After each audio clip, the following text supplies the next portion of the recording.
Good morning friends. देखिए, आज आपको जो नया टॉपिक्स पढ़ाएंगे वो आपका नया टॉपिक्स रहेगा इलेक्ट्रोस्टैटिक्स से। किसे? इलेक्ट्रोस्टैटिक्स से। अभी जो आप लोग का चैप्टर जो चल रहा है वो इलेक्ट्रोस्टैटिक्स ही चल रहा है। तो आज का जो टॉपिक्स रहेगा आप लोग के लिए इलेक्ट्रिक फ्लक्स। इलेक्ट्रिक फ्लक्स और इसको जो रिप्रेजेंट करते हैं फाई से करते हैं, इसको फाई बोलते हैं। तो इलेक्ट्रिक फ्लक्स होता क्या है? देखिए, आप लोग को इलेक्ट्रिक फ्लक्स से पहले आप लोग को समझना है इलेक्ट्रिक लाइंस ऑफ फोर्स। जो आप लोग को बता दिए कि इलेक्ट्रिक लाइंस ऑफ फोर्स क्या होता है, कि जो भी आपका कोई भी चार्ज कंडक्टर है, तो इस चार्ज कंडक्टर से जो ये आपका लाइंस पास होता है, ये आपका डॉट डॉट लाइन रहता है।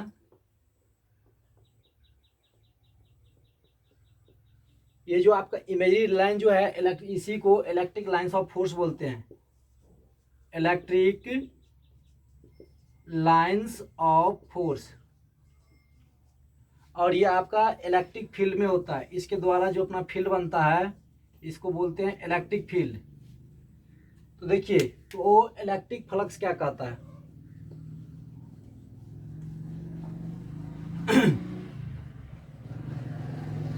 देखिए, कोई भी आपका ये जो मान लीजिए एक आपका ये प्लेट है या कंडक्टर है, तो ये जो होगा ये इसका क्या होगा? ये जो होगा इसका स्फीयर होगा। ये आपका स्फीयर होगा। इस स्फीयर से परपेंडिकुलरली कितना electric lines of force pass हो रहा है? वो जो टोटल जो इलेक्ट्रिक लाइंस ऑफ फोर्स जो होगा वही total electric lines of force electric flux कहलाता है। इलेक्ट्रिक फ्लक्स किसको बोलेंगे? देखिए, मान लीजिए कि ये आपका कोई चार्ज कंडक्टर है, तो ये चार्ज कंडक्टर है। तो देखिए, ये इसका क्या हुआ? ये इसका सरफेस हुआ, ये वाला पार्ट जो हुआ इसका सरफेस हुआ। इस सरफेस से परपेंडिकुलरली कितना electric lines of force pass हो रहा है? तो वही जो जितना भी इलेक्ट्रिक लाइंस ऑफ फोर्स जो पास होगा इससे, मतलब इस स्फीयर से परपेंडिकुलरली, ये इसका क्या होगा? एरिया होगा ना। इस एरिया से जितना electric lines of force normally pass होगा उसी को इलेक्ट्रिक लाइंस ऑफ फोर्स, जो टोटल जो इलेक्ट्रिक लाइंस ऑफ फोर्स होगा उसी को क्या बोलेंगे? फ्लक्स बोलेंगे। तो आप लोग फ्लक्स समझ गए होंगे कि फ्लक्स क्या होता है। कि किसी भी स्फीयर के जो स्फीयर है उसके एरिया से लंबवत कितना electric lines of force pass हो रहा है उसको बोलेंगे इलेक्ट्रिक फ्लक्स। तो देखिए, ये डिपेंड किस किस पे करता है? ये डिपेंड जो है कौन? Electric flux. इलेक्ट्रिक फ्लक्स किस किस पर डिपेंड करता है? इधर देखिए,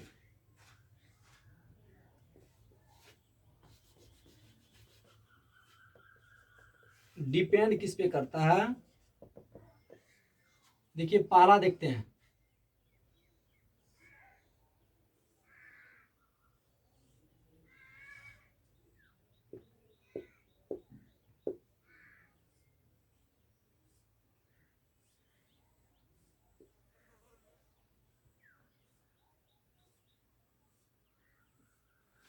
देखिए, ये है आपका इलेक्ट्रिक फील्ड। देखिए, आप लोग को बताए थे कि इलेक्ट्रिक फील्ड जितना स्ट्रांग होगा, इलेक्ट्रिक फील्ड जितना स्ट्रांग होगा उतना इलेक्ट्रिक लाइंस ऑफ फोर्स उससे पास होगा। तो इलेक्ट्रिक लाइंस ऑफ फोर्स करने का मतलब क्या होगा? फ्लक्स से हो गया। Total electric lines of force को ही फ्लक्स बोलते हैं। तो जितना आपका इलेक्ट्रिक फील्ड आपका स्ट्रांग रहेगा उतना यानी कि इलेक्ट्रिक फ्लक्स पास होगा। तो क्या कर सकते हैं कि आपका फ्लक्स जो होगा, फ्लक्स डायरेक्टली प्रोपोर्शनल हो गया इलेक्ट्रिक फील्ड का। आपका जितना इलेक्ट्रिक फील्ड स्ट्रांग होगा या इलेक्ट्रिक फील्ड जितना होगा उतना आपका फ्लक्स पास होगा। दूसरा देखिए,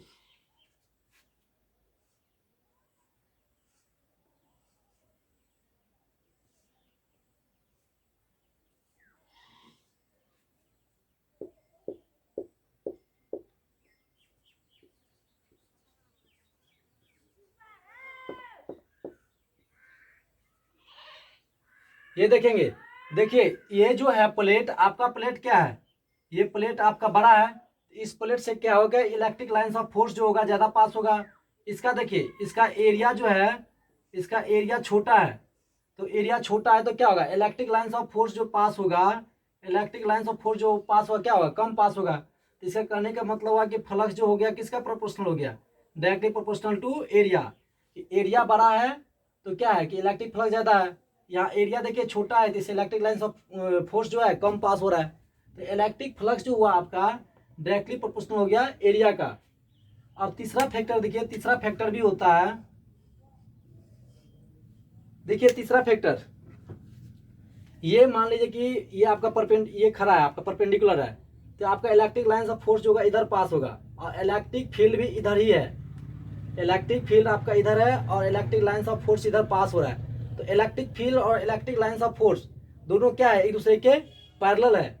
जब इलेक्ट्रिक फील्ड और इलेक्ट्रिक लाइंस ऑफ फोर्स जो पास हो रहा है, यानी एरिया, इसका जो एरिया जो है, एरिया हमेशा देखिए ये जो आपका प्लेन जो है, मतलब ये जो आपका पूरा जो मान लीजिए चार्ज कंडक्टर है, तो इसका जो प्लेन जो होगा ये आपका एरिया है। तो एरिया क्या है, इस सरफेस के क्या है, परपेंडिकुलर होता है। तो हमेशा जो एरिया लेते हैं, एरिया हमेशा परपेंडिकुलर होता है।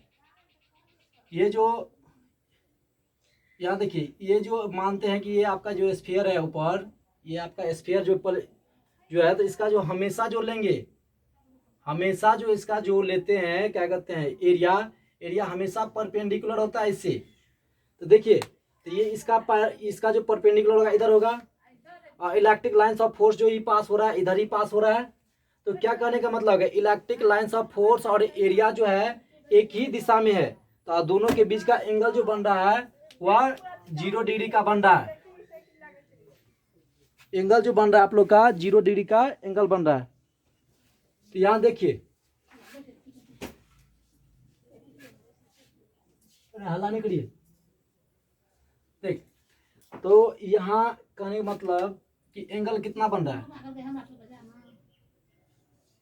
यहाँ एरिया मान रहे हैं कि आपका इलेक्ट्रिक फील्ड इधर पास हो रहा है, और इलेक्ट्रिक फील्ड इधर, और एरिया भी जो होगा इसका एरिया भी इधर ही हो रहा है। एरिया जो है, एरिया मान लेते हैं एलिमेंट्री एरिया, बताएंगे एलिमेंट्री एरिया क्या होता है। देखिए यहाँ एरिया जो है ds एलिमेंट्री एरिया है। तो इन दोनों के बीच का एंगल, मतलब एंगल जो लेंगे हमेशा किसके बीच में होता है, एरिया और नहीं एंड, एरिया जो होता है एरिया एंड इलेक्ट्रिक फील्ड, इसके बीच का एंगल लेते हैं हमेशा। तो देखिए इलेक्ट्रिक फ्लक्स जो पास होता है हमेशा परपेंडिकुलर दोनों है, तो दोनों परपेंडिकुलर है, दोनों के बीच का जो एंगल बन रहा है कितना बन रहा है, 0 डिग्री है। और उस केस में क्या है कि मेरा फ्लक्स जो होता है ज़्यादा पास होता है, तो फ्लक्स तो थीटा बराबर 0, और मैक्सिमम कब होगा, जब यहाँ कॉस का फंक्शन हो जाएगा, कॉस का फंक्शन हो जाएगा। तो कॉस का फंक्शन मैक्सिमम कब होता है, मैक्सिमम 1 होता है, और यहाँ 0, तो कॉस का फंक्शन लेंगे, तो कॉस 0 का जो एंगल जो होता है, कॉस 0 जो एंगल लेंगे इसका वैल्यू 1 होता है। तो इसका कहने का मतलब है कि आपका इलेक्ट्रिक फ्लक्स जो है डायरेक्टली प्रोपोर्शनल हो गया कॉस थीटा का, डायरेक्टली प्रोपोर्शनल हो गया कॉस थीटा का। तो देखिए यहाँ से तीनों जो हो गया, तीनों को लेके चलेंगे तो क्या होगा कि आपका फ्लक्स जो है, फ्लक्स डायरेक्टली प्रोपोर्शनल हो रहा है इलेक्ट्रिक फील्ड, एरिया और कॉस थीटा का। देखिए यहाँ से इसको तोड़िए, जब ये जो हटेगा तो कांस्टेंट निकल के आएगा ई ए कॉस थीटा। और देखिए इस कांस्टेंट का वैल्यू जो होता है हमेशा 1 लेते हैं। 1 क्यों लेते हैं कि इसका जो वैल्यू जो निकाला गया है प्रैक्टिकली, तो देखा गया है कि के का वैल्यू जो होता है 1 होता है। तो 5 बराबर हो गया ई ए कॉस थीटा। और बताएं अभी कि जो इलेक्ट्रिक फ्लक्स जो ज़्यादा पास होता है, तो एरिया और क्या, यानी कि इलेक्ट्रिक फील्ड के बीच का जो एंगल जो था कितना था, 0 डिग्री। तो यहाँ थीटा का वैल्यू 0 बैठाइए, क्या होगा, ये हो जाएगा, क्योंकि कॉस थीटा थीटा की जगह 0, तो ये हो जाएगा। तो आपका इलेक्ट्रिक फ्लक्स जो होता है, इलेक्ट्रिक फ्लक्स का वैल्यू कितना निकल कर गया, ये निकल के आएगा मैक्सिमम। ये आपका मैक्सिमम के केस में है। तो अब देखेंगे, अब एलिमेंट्री एरिया पे निकाल के देखते हैं कि क्या होता है।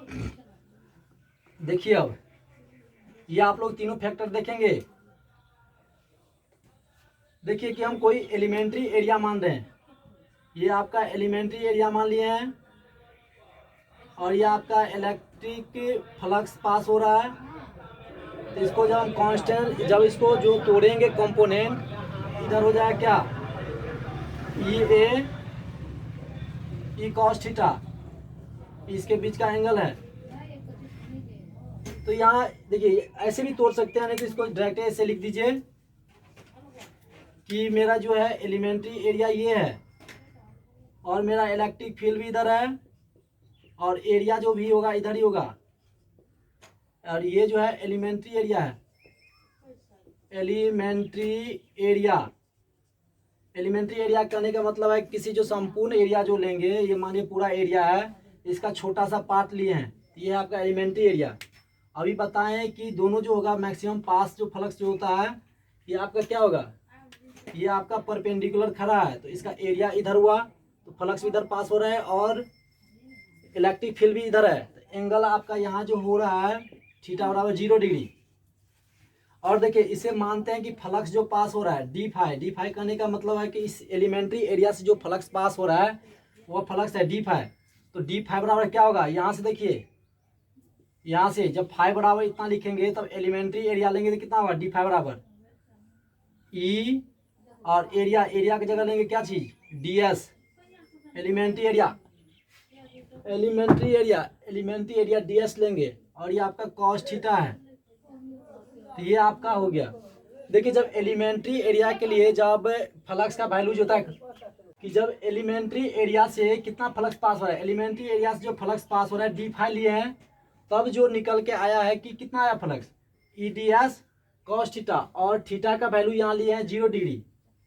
देखिए जब ये एलिमेंट्री एरिया से लिए हैं, और जब संपूर्ण एरिया लेंगे होल एरिया, तो होल एरिया में निकालने के लिए क्या करते हैं, इंटीग्रेट करते हैं।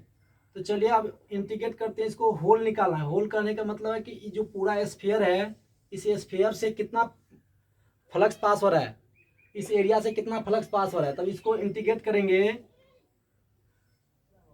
देखिए यहाँ जो लिया है ये 0 तक जो देख रहे हैं, ये 0 नहीं है, ये आपका क्लोज्ड है, क्लोज सरफेस। हमेशा जो इलेक्ट्रिक फ्लक्स जो निकलता है किसी भी क्लोज सरफेस से ही निकलता है। क्लोज सरफेस करने का मतलब यहाँ एक डब्बा, देखिए ये आपका एक डब्बा है, तो डब्बा का ढक्कन लगा होना चाहिए, इसको बोल सकते हैं क्लोज सरफेस। ये नहीं कि खुला होना चाहिए, ये आपका जो होगा क्लोज्ड होगा, ये क्लोज्ड का साइन दिखाया गया है। तो जब डी फाई को इंटीग्रेट करेंगे तो क्या निकल के आएगा, फाई। और देखिए ये जो ई जो है, ई आपका कांस्टेंट है, ई जो है आपका कांस्टेंट है, तो ई आपका बाहर निकल के आएगा। और जब इस डी एस को जब करेंगे, इंटीग्रेट करेंगे, तो क्या निकल के आएगा, ई आएगा। और ये जो है आपका कॉस थीटा, थीटा का वैल्यू जो है आपका 0 डिग्री है, तो यहाँ कॉस थीटा का वैल्यू जब 0 डिग्री लेंगे तो वहाँ कॉस थीटा का मान जो निकल के आएगा 1 आएगा। तो यहाँ से देखिए टोटल फ्लक्स जो आएगा फाई बराबर ई एस, और यहाँ भी एस जो है एरिया ही है, क्योंकि यहाँ एलिमेंट्री एरिया डी एस माने थे, तो इसका जो होल जो निकलेगा एरिया एस निकल के आएगा। यहाँ एरिया ए मान निकले थे इसलिए ए आया है, तो दोनों क्या है, बराबर है। देखिए अब एग्जाम में जो है, एग्जाम में कैसे करेंगे, आप इतना कर दिए तो फिर भी अच्छा है, और नहीं तो इतना पर करके छोड़ सकते हैं। देखिए कितना कि यहाँ जो फ्लक्स फाई आया है, तो फाई बराबर डायरेक्ट लिख के छोड़ सकते हैं, integration of E D S. यहाँ देखिए यहाँ कॉस्ट नहीं लिए हैं, लेकिन यहाँ जो है डॉट प्रोडक्ट है। डॉट प्रोडक्ट करने का मतलब क्या होता है कि ये आपका स्केलर क्वांटिटी होता है, और डॉट लेंगे तो डॉट करने का मतलब यहाँ आपका कॉस्ट थीटा है, तो यहाँ इस तरह से भी लिख सकते हैं, E D S cos theta, ये भी लिख सकते हैं, और ये भी लिख सकते हैं, दोनों आपका सही है। तो यहाँ देखिए आपका डॉट प्रोडक्ट आ गया, मतलब स्केलर क्वांटिटी है, तो आपका फ्लक्स भी क्या होगा, जब ये आपका डॉट वाला आ गया स्केलर क्वांटिटी, कॉस थीटा आपका स्केलर क्वांटिटी, तो फ्लक्स आपका क्या हो जाएगा, स्केलर क्वांटिटी ही हो जाएगा ना। देखिए तो इलेक्ट्रिक फ्लक्स जो हो जाएगा आपका, इलेक्ट्रिक फ्लक्स क्या हो गया आपका, स्केलर क्वांटिटी हो गया, स्केलर क्वांटिटी,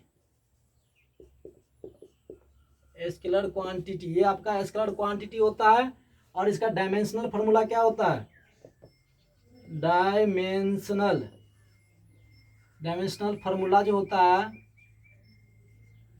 डायमेंशनल फार्मूला वह होता है आप लोग का ml³ T⁻³ ये किस तरह से आता है? जब हम आप लोग को नेक्स्ट चैप्टर पढ़ाएंगे, सॉरी नेक्स्ट जो आपका सेमेस्टर आएगा तो उसमें आप लोग को अप्लाइड फिजिक्स पढ़ना है, जिसमें आप लोग को डायमेंशनल फार्मूला किस तरह से निकाला जाता है वहाँ हम बताएंगे डायमेंशनल फार्मूला। तब तक यहाँ आप लोग ये याद करके रखेंगे। अब देखिए यहाँ से यूनिट निकालते हैं। देखिए यूनिट क्या होगा? देखिए यहाँ आपका इलेक्ट्रिक फील्ड है ना, ये आपका इलेक्ट्रिक फील्ड का यूनिट क्या होता है? वोल्ट पर मीटर। और एरिया का यूनिट क्या होता है? Metre square. तो यहाँ से एक से ये कर जाएगा तो क्या यूनिट निकल के आ गया? आप लोग लिखते जाएंगे। देखिए डायमेंशनल फार्मूला ये था, तो ये जो आपका यूनिट निकल के आ गया, क्या निकल के आ गया? वोल्ट मीटर निकल के आ गया। देखिए कितना आसान था इलेक्ट्रिक फ्लक्स क्या होता है, यूनिट क्या निकल के आया, डायमेंशनल फार्मूला क्या निकल के आया, और किस तरह से इसको जो है ड्राइव करते हैं। तो ड्राइव करके हम एलिमेंट्री एरिया पर दिखाए हैं कि ड्राइव किस तरह से किया जाता है। तो उम्मीद करते हैं आप लोग समझ गए होंगे। देखिए यहाँ आप शॉर्ट में एक बार शॉर्ट में समझाते हैं, लॉन्ग में आप लोग समझ गए हैं, शॉर्ट में देखिए 1 मिनट ध्यान से देखेंगे। देखिए बताए हैं कि ये आपका कोई जो चार्ज स्फीयर, चार्ज कंडक्टर कुछ भी हो, तो इसका देखिए अभी जो है ये इस तरह से है, इस तरह से कहने का मतलब जो है इलेक्ट्रिक, देखिए इलेक्ट्रिक फ्लक्स जो हमेशा पास होता है ना, कि आपका चार्ज कंडक्टर जो रहना चाहिए हमेशा परपेंडिकुलर रहना चाहिए। अब परपेंडिकुलर रहेगा तो इस बार इसका स्फीयर बनेगा, इधर पास हो रहा है, इधर से फ्लक्स जा रहा है और इधर से फ्लक्स निकल रहा है। तो इस एरिया से, इसका जो एरिया होगा, एरिया से हमेशा क्या होता है? एरिया से हमेशा इलेक्ट्रिक फील्ड जो होगा, इलेक्ट्रिक फील्ड इधर जा रहा है और एरिया भी आपका इधर है। तो एरिया और इलेक्ट्रिक फील्ड दोनों क्या होता है? पैरेलल होता है। इलेक्ट्रिक फील्ड जो होता है आपका पैरेलल करने होता है, इसे पैरेलल होता है किसका? एरिया का पैरेलल होगा। तो उस केस में जो आपका फ्लक्स जो पास होगा, मैक्सिमम फ्लक्स पास होगा। अब देखिए कि मान लेते हैं कि ये इस तरह से है, फ्लक्स आपका इधर जा रहा है, तो एरिया आप लोग को बताए थे कि एरिया जो लेते हैं हमेशा परपेंडिकुलर लेते हैं सरफेस से। तो ये आपका सरफेस हुआ तो परपेंडिकुलर इस तरह से, एरिया आपका इधर हो गया और इलेक्ट्रिक फील्ड इधर हो गया, तो देखिए दोनों के बीच का एंगल जो बन रहा है 90 डिग्री बन रहा है। तो क्या होगा कि 90 डिग्री कहने का मतलब है कि आपका इलेक्ट्रिक फील्ड से क्या हो, इलेक्ट्रिक फील्ड इधर से जो फ्लक्स पास जो होगा, इस एरिया से आपका एरिया ही नहीं बन रहा है, एरिया ही आपका नहीं है, तो इस एरिया से क्या फ्लक्स पास होगा? फ्लक्स पास नहीं होगा। तो इसका कहने का मतलब है कि आपका एंगल, इसका जो फ्लक्स जो होगा, फ्लक्स का वैल्यू कितना हो जाएगा? 0 हो जाएगा। फ्लक्स वैल्यू क्यों 0 होगा? क्योंकि आपका इलेक्ट्रिक फील्ड जो है क्या हो गया, इस स्फीयर जो है, जो प्लेन है, प्लेन का क्या हो गया? पैरेलल हो गया। प्लेन बोलिए, स्फीयर बोलिए, स्फीयर। जब स्फीयर की क्या है कि जब पैरेलल हो जा रहा है, जब स्फीयर का पैरेलल हो जा रहा है कौन चीज? Electric field. जब प्लेन, देखिए यहाँ एरिया लिखे हैं, यहाँ ध्यान देंगे, यहाँ एरिया लिखे हैं, यहाँ क्या लिख रहे हैं? प्लेन या स्फीयर लिख रहे हैं, ऊपर से सतह वाला। तब क्या होगा? आपका जो फ्लक्स जो होगा, इलेक्ट्रिक फील्ड, जब ये दोनों पैरेलल हो जाता है तो उस केस में फ्लक्स जो होगा आपका मिनिमम बोलिए या 0 बोल दीजिए, 0 ही बोलिए, क्योंकि इससे कोई फ्लक्स ही नहीं पास होता है। तो यहाँ आप लोग शॉर्ट में देखे हैं कि इलेक्ट्रिक फ्लक्स कब ज़्यादा पास होता है? इलेक्ट्रिक फ्लक्स तभी ज़्यादा पास होगा जब आपका ये जो होगा चार्ज कंडक्टर परपेंडिकुलर होगा, और परपेंडिकुलर होगा तो इधर से इलेक्ट्रिक लाइन्स ऑफ फोर्स ज़्यादा पास होगा, इलेक्ट्रिक फील्ड भी इधर है। तो एरिया लेते हैं हमेशा इस प्लेन के परपेंडिकुलर रहते हैं, तो एरिया और इलेक्ट्रिक फील्ड दोनों के बीच का एंगल जो होना चाहिए 0 होना चाहिए। तो उस केस में क्या होगा, आपका फ्लक्स ज़्यादा पास होगा। और जब आपका एरिया, देखिए ये जो आपका चार्ज कंडक्टर है, चार्ज कंडक्टर का स्फीयर ये है, आपका फ्लक्स भी इधर से पास हो रहा है, तो क्या इधर तो आपका कोई एरिया ही नहीं बन रहा है, ऐसा रहेगा तब ना एरिया बनेगा। आपका ऐसा बन गया तो एरिया कोई बन ही नहीं रहा है, तो आपका ना कोई फ्लक्स पास होगा। तो क्या हो गया, तो उस केस में आपका जो एंगल देखिए एरिया और इलेक्ट्रिक फील्ड इन दोनों के बीच में एंगल बन गया 90 डिग्री का एंगल बन जा रहा है। तो जिस केस में क्या देखते हैं कि कोई फ्लक्स मेरा पास नहीं होता है। तो ये था आप लोग का इलेक्ट्रिक फ्लक्स क्या होता है, यूनिट कैसे निकालेंगे, डायमेंशनल फार्मूला कैसे निकालेंगे। तो उम्मीद करते हैं आप लोग समझ गए होंगे। फिर भी आप लोग को कहीं दिक्कत है तो आप लोग कमेंट करेंगे, आप लोग को सॉल्यूशन दिया जाएगा। Thank you.